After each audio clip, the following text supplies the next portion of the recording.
Great. Thank you for coming to this talk. That means you're probably interested in the intersection between blockchain and AI or machine learning.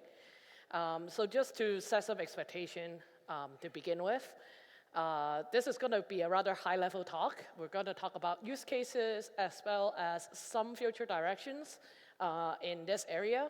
Some of the future directions will be more, again, high-level. Some of them will be kind of cryptography specific. But if any of you are interested more on like the tech stack or actually how to build a ZKML application, feel free to find me after the talk. Right, so this is sort of what we'll go through today, a very kind of intense and dense agenda. So we'll go through like a very intro. If you already know what ZKML is, I'm sorry that you still have to sit through that part. And then we're going to talk about sort of like why is ZKML not real, and also what have the current work been trying to solve, and then we'll talk about some future directions. So first of all, what is zero-knowledge machine learning? Essentially, we're trying to put machine learning operations into a ZK circuit, right? So everything that we're doing in all the other regimes to kind of speed up ZKP is all relevant here. Then the question would be, why is ZKML like its own thing or a specific thing? So I think there are two reasons why ZKML has been kind of like isolated out from the rest of ZKP research. So the first reason is actually what we're trying to prove, okay? So usually when we are trying to prove with the other sort of ZK applications, we're trying to prove something that we own certain data, right? So it's a specific piece of values that we own that we want to prove something of it. For machine learning, it's slightly different, whereas we can prove something about the data. So there's certain abstraction of that. Let me give an example. For example, right, if I have a photo, using just without machine learning, what you can do is probably say that, hey, I got certain pixel at this x coordinate, xy coordinate, right? So this is the value of the pixel at this coordinate. But then with machine learning, you can prove that I have a picture of a cat or I have a picture of a frog, right? So that's the first reason why ZKML has been kind of isolated out. The second reason, I think, is the kind of the number of operations, or in other words, like flops that we're doing in machine learning is a lot more than what we're currently doing in a lot of the ZK applications. So that's why we're also kind of finding our own way to speed up proof generation. So ZKML 101 so this is what we're talking, at least today, about ZKML. So not exactly training yet, but we're talking about inferences, so making predictions with your machine learning model. So there are two types of data that goes into this circuit, right? So we assume that we can write some ZK circuit that performs a machine learning operations. In this diagram, it's say NN, which stands for neural network. But it doesn't have to be a neural network, right? It can be any sort of machine learning algorithms. It can be decision tree, or even a simple like linear regression, logistic regression, anything that we're trying to do in machine learning. So the assumption is there is some way that we can put this machine learning model into a ZKP circuit. And then there are two types of data that goes in, which first of all is the input data, like the user input. And the second type is the model weights. And so imagine feeding an input data like an image and then the model weights into this circuit. It will split out a prediction, like cat, for example. So from this diagram, there are actually different types of use cases that we can play around with by kind of like, I guess, clicking the switch of whether the input data or the model weights is public or private. So if you kind of put this into two axes, this is what it's going to look like, right? So going back to this diagram, if we have both the input data and the model weights public, this is more like a scalability use case. So that would be the bottom left quadrant, right? I call it automation for some reason that we'll see in a bit.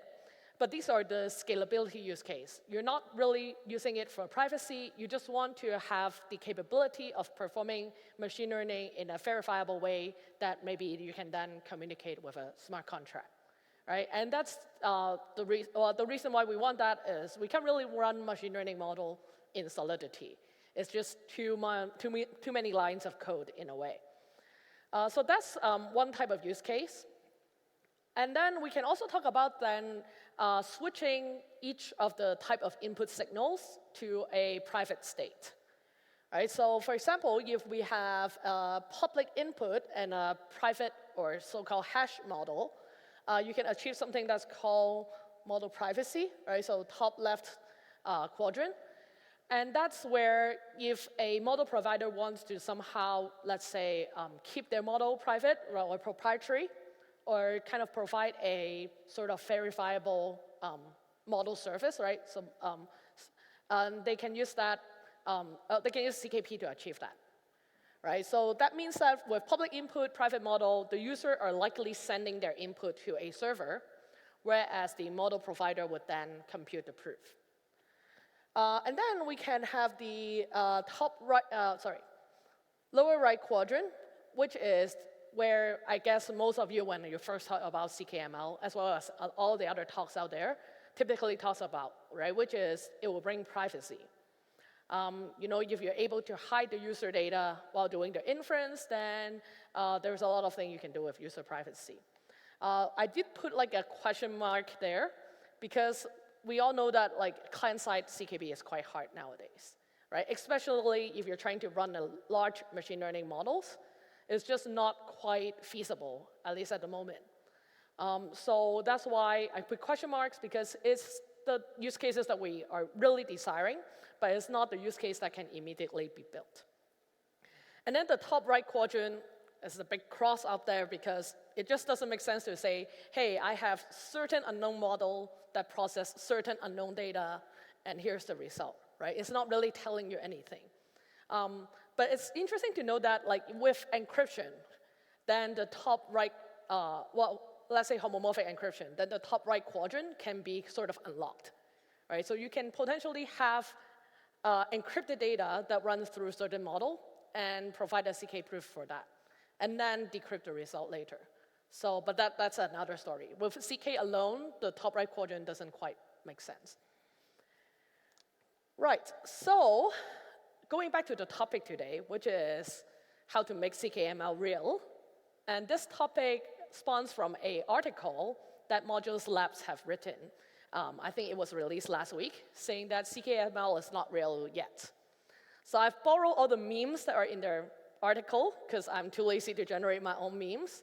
But let's sort of go into this, some of the points that were made in this article, to see where we are at right now and why ZKML is real or is not real. So if you're interested to look at the whole, like the actual article, it's on Medium. I think you can just Google like Modules Lab Medium and find the original article. So the first point in this article that they made was that there is not enough applications or use cases. This is an interesting point because this is often also what people say about just ZK in general and a lot of the cryptographic primitives that we're building. So what I've been doing actually in the past month or so is to go around different hacker houses and actually just explain to the hackers what ZKML is and then sit down and brainstorm all the use cases that they can think of. And also with one particular requirement as well. So going back to this diagram, client-side ZKP is hard, right? So they are told to avoid as many user privacy use cases as possible, right? Because that's usually what people intuitively think about. So the hackers are told that, hey, according to this diagram or compass, you're supposed to prioritize all public use cases, and then a private model use cases, and then the last priority is the user privacy. Right. So I'm going to show you the result and sort of go through some of the interesting ones. So this is sort of a compilation of 3 different hacker houses and that the use cases that we have sort of brought up. I think it was quite, okay, it shifted a little bit. I'm sorry if it got covered. But yeah, so we can see that even when we force hackers to sort of think about it that way, there are a lot of use cases in the bottom left quadrant that people can think about. And I call that the automation use case because these are use cases that typically we would want to decentralize the proving as well, meaning that there are more than one provers doing the work. And these are things that we want to keep like liveness most of the time. I think some notable use case is, for example, the ZKML, which means like, so today when you're running a liquidity pool, your market making strategy is pretty simple, right? It's a very simple formula, and that's because what we're limited to being coded in a smart contract. But what if some DeFi protocol wants to have a different market making strategy?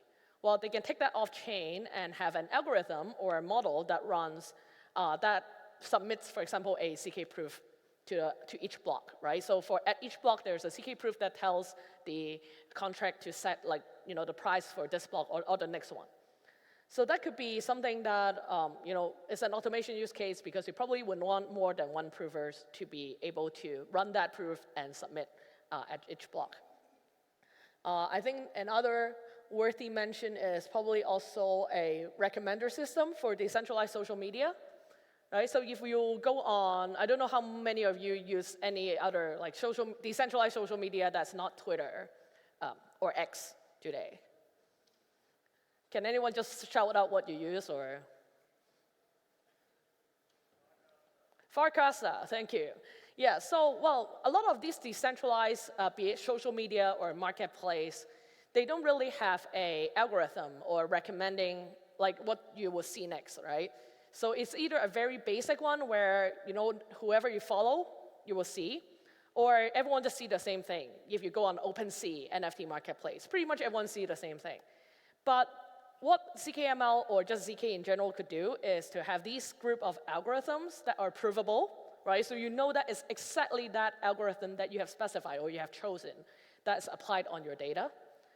And it also brings a lot of interesting use case, whereas now a lot of people can write this sort of like curation or recommender algorithm, and it becomes a sort of marketplace that people can pick and choose which algorithm they want to apply on their data. So that's the bottom left quadrant, and that's a lot of interesting automation use cases. The top left quadrant is what I call model privacy in the previous slides. And you will also realize that a lot of these are kind of tackling the traditional Web 2 world, how to bring like more tamper-proof or verifiability to the Web 2 world. Right? So for example, back to the social media example, Twitter or X have open sourced their algorithm a while ago, I think back in April, right? So they say that, hey, they give a GitHub link and say that here, that is our open source algorithm, which is quite meaningless, right? Even as a developer, I can understand everything, but there's no guarantee that this is applied on my data, right? So just showing me the code doesn't mean anything. But let's say if for every API calls that we make to service providers, not only do they need to give us a response, they also need to submit sort of a proof of computation to us, right? Showing that they actually does the computation. This might be a sort of like I guess, a more far away use cases as to why the Web 2 companies or service providers would do so. But for some of the applications that have relatively higher stakes, that might be a useful use case. To give also another example, kind of put things into perspective, is why would this kind of verifiable API calls be useful or be meaningful? So imagine, I think a lot of you probably generate images with Midjourney or Stable Diffusion nowadays. Well, okay, Stable Diffusion is open source, so that doesn't count, but Midjourney, right? So a lot of us would generate Midjourney images for, say, slides and whatever. What if, and I'm not saying that they're doing this right now, I'm just saying, what if suddenly this service provider is becoming very cheap, and instead of running the actual model, what they do is they try to look up all the previous, image generations that they had, and look up where your prompt is similar to that, right? So that could be something that they would do, and you will never know because there's no proof of computation. So this is actually quite an interesting sort of regime to which bridge kind of the Web 2 and Web 3 world together, whereas we are bringing like verifiability to Web 2. And last but not least, the bottom right quadrant, there are also a lot of interesting use cases, and that goes beyond biometric authentication. So I think biometric authentication is pretty obvious why it's useful, but there are also other use cases that are quite interesting. I want to highlight, for example, a KYC solution, right? So which means that if there are models that we can all agree on that can scan passports, maybe it will be like one model per nationality. But there is like basically a tamper-proof way or a non-biased way to process all our KYC data, right? We know we have a guarantee that all the model is being applied, like is the correct model that is being applied to go through, for us to be approved of this process. Another more fun one, I guess, is the prompt marketplace. So the prompt marketplace meaning if you want to kind of regenerate or replicate someone's image generation today, you need to provide three things. You need to provide which version of the model you're using, like what model you're using. You need to provide what exact prompt you're using, and also a random seed, right? So pretty much think about it, if you're an AI artist, in order to prove that your image is generated by AI, you're giving out all your trade secret, right? So how I'm crafting the prompt and everything, you need to give it out. But imagine if we can sort of either encrypt it or even redact the prompt, right, and only show that the result image, and say that, hey, if you want to unlock sort of this family of images that I create with, whatever my secret is or what my secret keyword is, you can buy it from me, right? Here's the result of the image, but if you buy the prompts from me, you can essentially generate many more that you want in this style. So this is also quite an interesting application. So that being said, so going back to the question just now posed by Modulus Labs, I don't really think we are lack of use cases in a way, right? So I guess we do have a lot of use cases to make ZKML real. The second one is the problems that in the article I mentioned was that ZKML is expensive. And it is true. I think we have seen in talks this morning estimated that it's 1,000 times more expensive, right? The overhead of having like verifiable cryptography on top of what we're already doing is around 1,000 times more expensive. There has been quite some work that has been done on it, but none of that has really sort of bring things into the practical sense. So I would admit that this is actually, I guess, a bigger problem than the first one that was posted. Yeah. Again, I saw a lot of people laughing at the meme. This is from Modulus Labs, not me.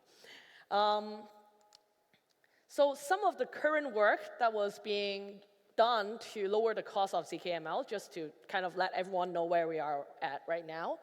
So C-Conduit, ISCO, they are working on something that is highly optimized in the Halo 2 circuits, right? So they are crafting lookup tables, custom gates that are highly optimized for machine learning operations, in particular operations that is in the ONNX format.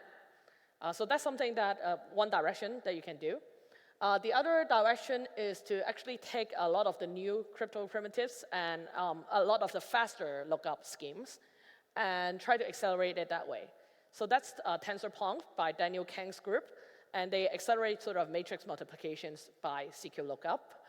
And also, you can do something like folding, right? So if you are able to somehow get your machine learning model to be in a very recursive structure, there's a class of like neural network called recurrent neural network, or some of you may have heard of like LSTM.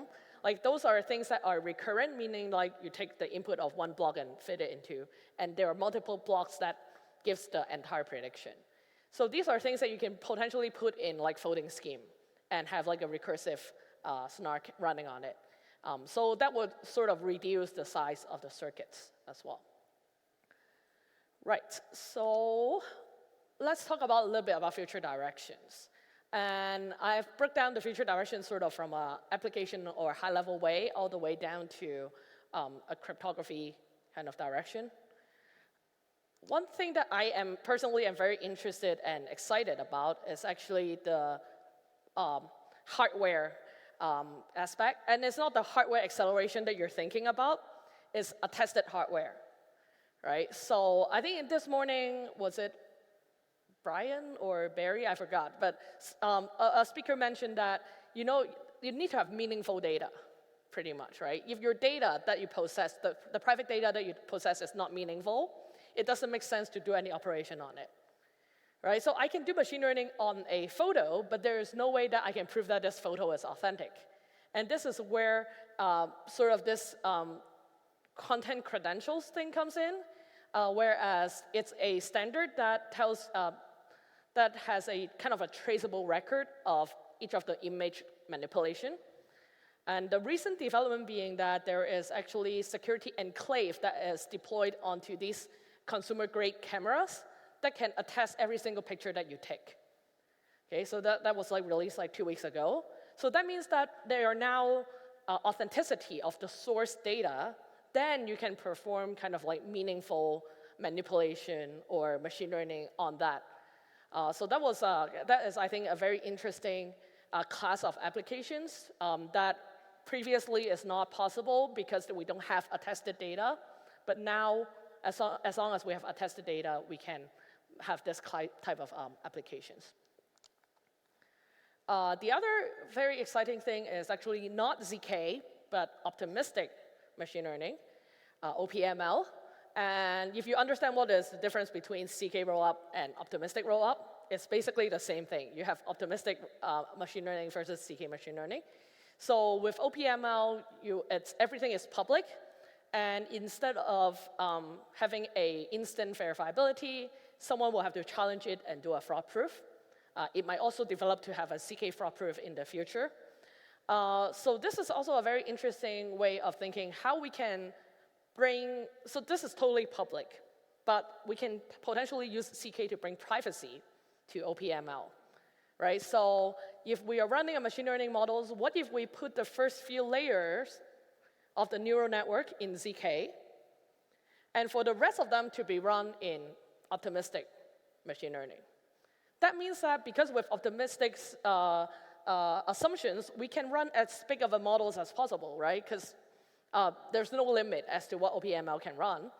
But then, since the first few layers are run in ZK, what you can potentially have is some sort of user privacy, right, under some security guarantee, where the first few layers is enough to obscure the user inputs. So that's also a very interesting kind of intersection that you can imagine. The third thing I want to mention is also the possibility to integrate fully homomorphic encryption. Right? So as I said in the compass that we had just now, it doesn't make sense to have the top right quadrant if we don't have encryption. But actually, if with encryption, with homomorphic encryption, there's a lot of things we can do. But that's not where the cross-section between like FHE and ZKML ends. Actually, there are a lot of research that has been done on how to perform machine learning or efficient machine learning on FHE. And a lot of the things that we could potentially borrow. So for example, instead of using lookups, some of these FHE systems actually have approximations of functions that are hard to write in circuits. Right? So that's called like polynomial approximations. So a lot of the functions like sigmoid, hyperbolic tangent, really difficult to write in circuits. Now they have a polynomial approximation of that, and that's way more efficient.